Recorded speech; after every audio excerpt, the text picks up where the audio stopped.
Vamos a evaluar ahora al tensor gradiente de velocidad. Un tensor es una interpretación matemática de un fenómeno físico. Uno de los tensores más conocidos en ingeniería es el tensor de tensiones, en el cual las tensiones normales y tangenciales que actúan sobre un elemento material se pueden acomodar adecuadamente en una matriz de 3×3. El análisis tensorial resulta muy útil para describir propiedades físicas que varían con la dirección en la cual se aplica una magnitud vectorial. Una de las características principales de los tensores es que se representan en un sistema de referencia cartesiano, cilíndrico, etc. Los tensores son independientes del sistema de referencia, pero las componentes del tensor sí son dependientes y pueden cambiar. Y finalmente vemos que existen tensores de distintos órdenes. Los más conocidos son los tensores de orden 0, que son las magnitudes escalares, los tensores de orden 1, que son magnitudes vectoriales, y los tensores de segundo orden, que son las matrices de 3×3, como mencionamos recién, el tensor de tensiones, el tensor de inercia y también el tensor gradiente de velocidad. El tensor gradiente de velocidad se define como el producto entre el operador nabla y el vector velocidad b, y va a ser igual a la derivada de la componente u sub i respecto de la coordenada xj, donde y j pueden variar de 1 a 3.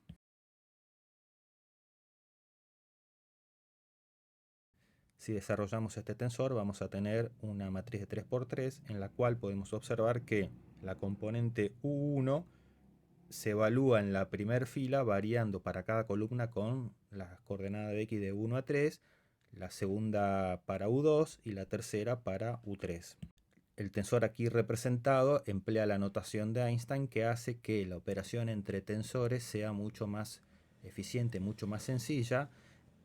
Si queremos operar siguiendo la notación tradicional, tenemos que x1 es la coordenada de x, x2 la coordenada y, x3 la coordenada z, u1 es u, u2 es b, u3 es w en el sistema cartesiano. Reescribiendo el tensor gradiente de velocidad empleando el sistema cartesiano, vamos a tener que nuestra matriz de 3×3 ahora es la que se ve en la imagen, donde para la primera fila tenemos la variación con x y z para u, en la segunda para b y en la tercera para w.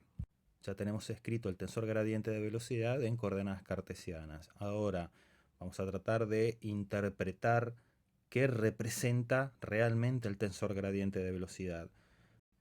Así como está escrito, realmente mucha información no se le puede extraer.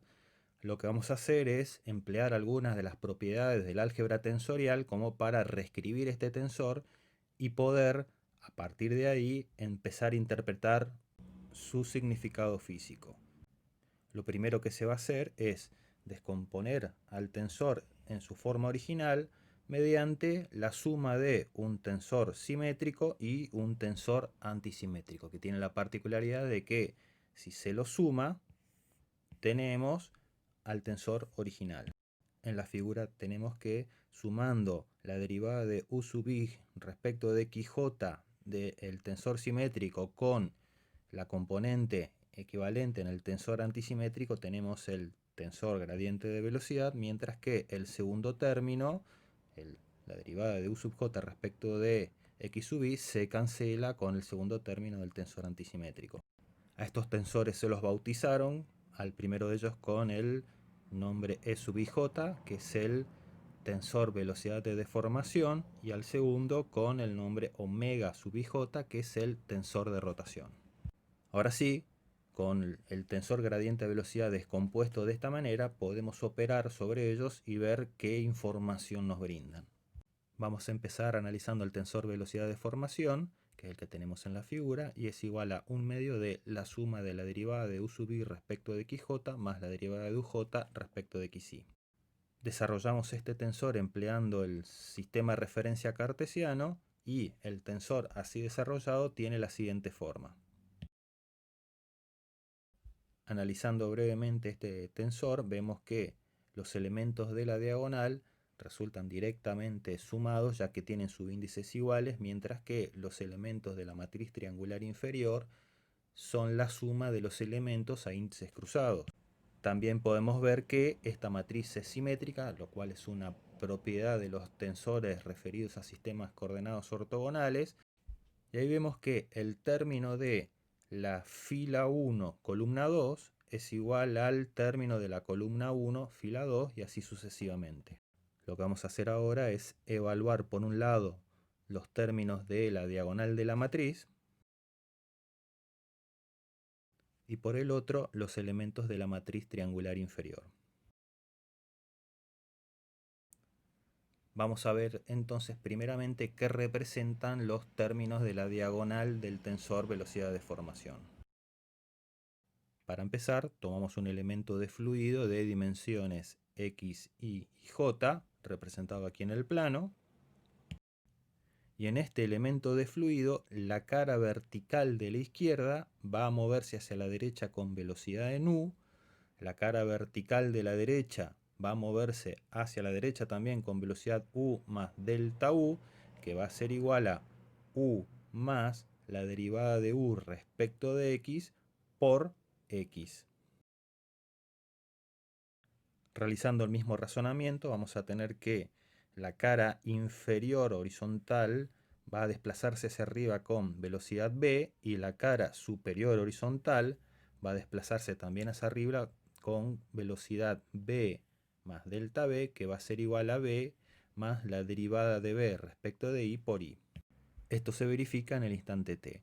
Ahora, en el instante t más delta t, debido a que cada una de las caras se desplaza con una velocidad diferente, nos vamos a encontrar que el volumen del elemento de fluido va a tener que cambiar. Tal y como están planteadas la distribución de velocidades en cada una de las caras, vamos a ver que en la dirección x el volumen se va a incrementar un delta x, en la dirección y el volumen delta y en z delta z. Ahora, los incrementos en el tamaño del elemento de volumen se pueden representar de la siguiente manera. El incremento en la dirección x va a ser igual a el incremento de la velocidad por delta t, y va a ser igual a la derivada de u respecto de x por la dimensión x delta t. De la misma manera, el incremento en la dirección y va a ser igual a el incremento en la velocidad en la componente b por delta t, que va a ser igual a la derivada de b respecto de i por la dimensión i por delta t, y en z, delta z va a ser igual al incremento en la velocidad w por delta t, que va a ser igual a la derivada de w respecto de z por la dimensión z por delta t.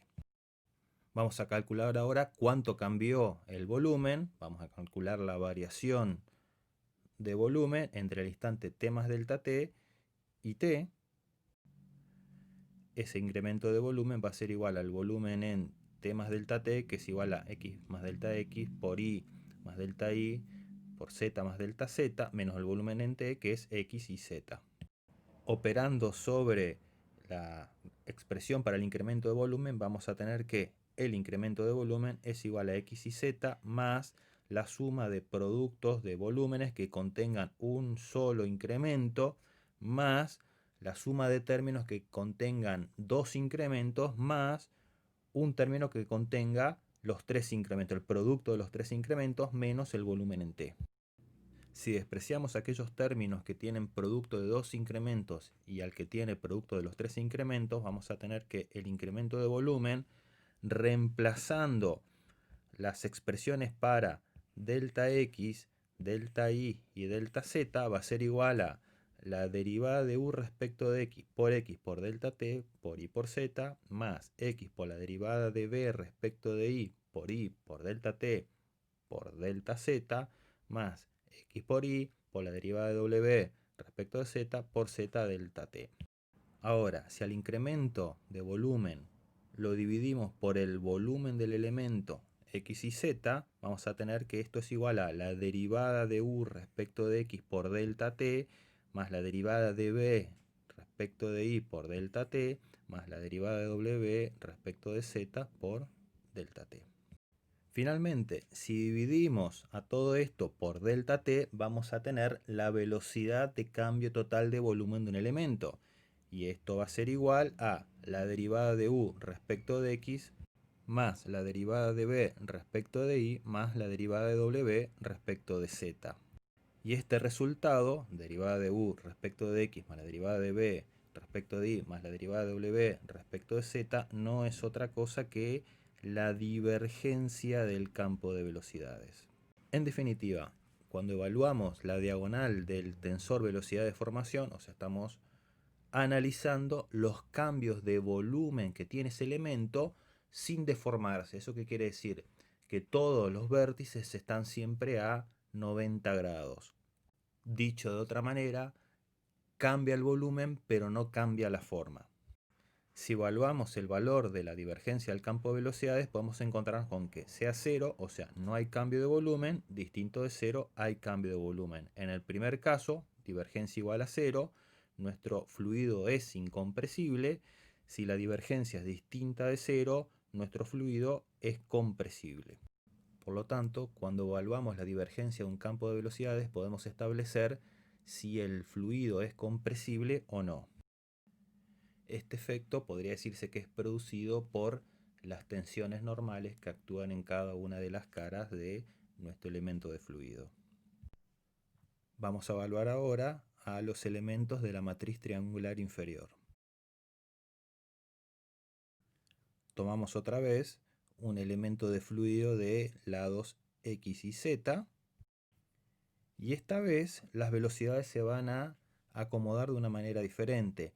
La cara vertical de la izquierda va a ir para arriba con velocidad b, la cara vertical de la derecha va a ir para arriba con velocidad b más delta b, que es igual a b más la derivada de b respecto de x por el lado x.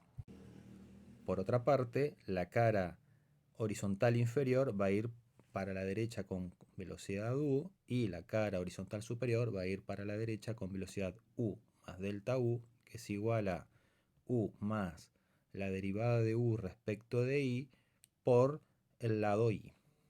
Esto en el instante t. Ahora, en el instante t más delta t, debido a esa distribución de velocidades, el elemento se va a deformar de la siguiente manera. Ahora llamamos alfa al ángulo que forma la cara inferior horizontal en el instante t y el instante t más delta t, y beta al ángulo que forma la cara vertical izquierda en el instante t y t más delta t. El máximo desplazamiento se va a producir en el extremo derecho y va a ser igual a delta b por delta t, y en el extremo superior va a ser igual a delta u por delta t. Si las deformaciones son pequeñas, se puede decir que el ángulo alfa va a ser aproximadamente igual a la tangente de alfa, que va a ser igual a delta b por delta t dividido delta x, y el ángulo beta va a ser aproximadamente igual a la tangente de beta, que va a ser igual a delta u por delta t dividido delta y. Como una pequeña observación, podemos decir que delta x es igual a x, hay una ligera diferencia entre las ecuaciones y el gráfico, y delta y es igual a y. A continuación definimos la velocidad de deformación angular y la definimos como E sub xy igual al promedio de los ángulos que se deforma el elemento dividido delta t. Este concepto se puede extender fácilmente a las relaciones que se forman entre los otros ángulos de deformación. Entonces, si reemplazamos los valores de alfa y beta, vamos a tener que la deformación angular, luego de operar, va a ser igual a un medio de la derivada de b respecto de x más la derivada de u respecto de y. Podemos ver entonces que los elementos de la matriz triangular inferior evalúan la deformación del fluido sin cambiar su volumen. Esto es producido por las tensiones tangenciales tau xy, tau yz, etcétera, etcétera. Por lo tanto, al analizar el tensor velocidad de formación, podemos deducir si se producen cambios de volumen o deformaciones en el campo fluidodinámico en estudio.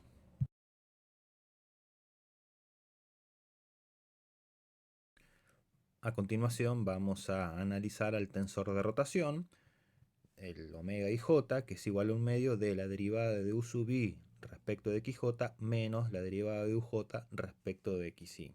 Si escribimos todos los términos que componen el tensor en coordenadas cartesianas, el tensor de rotación queda escrito de la siguiente manera.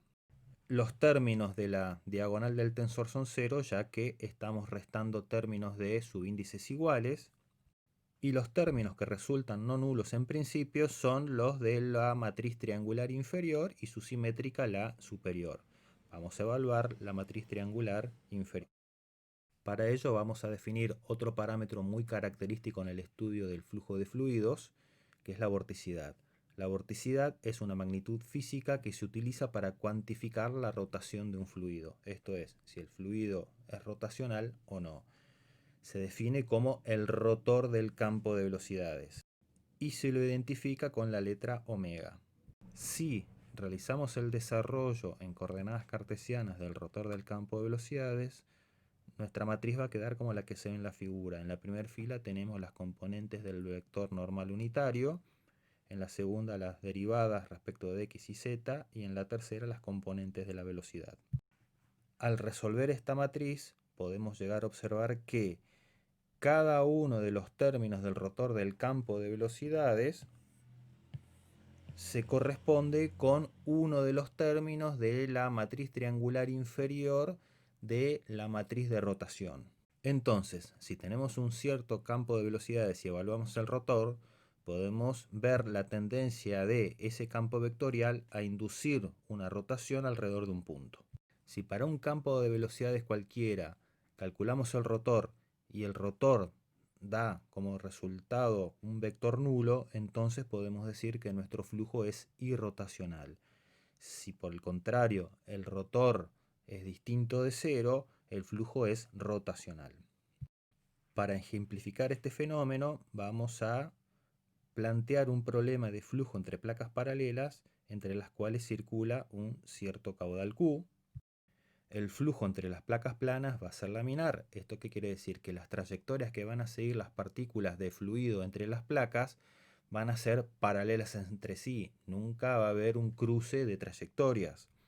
La distribución de velocidades, en este caso es lineal, tal como se muestra en la figura. Y entre las placas, en un punto cualquiera, vamos a ubicar una rueda de paletas. La paleta de la rueda que está en su punto superior va a estar impulsada por una velocidad mayor que la paleta que se encuentra en el extremo inferior. Esta diferencia de velocidades va a producir una rotación en sentido horario, y este ejemplo sencillo nos muestra que el flujo entre dos placas paralelas es rotacional. Si se calcula el rotor del campo de velocidades, vamos a ver que es no nulo. Para el siguiente problema tenemos un campo de velocidades que gira con velocidad angular omega. Acotamos el análisis de ese campo de velocidades a un círculo de radio r y graficamos la distribución de velocidades sobre el eje X, que va a ser la que se ve en la figura, y también graficamos la distribución de velocidades sobre el eje Y.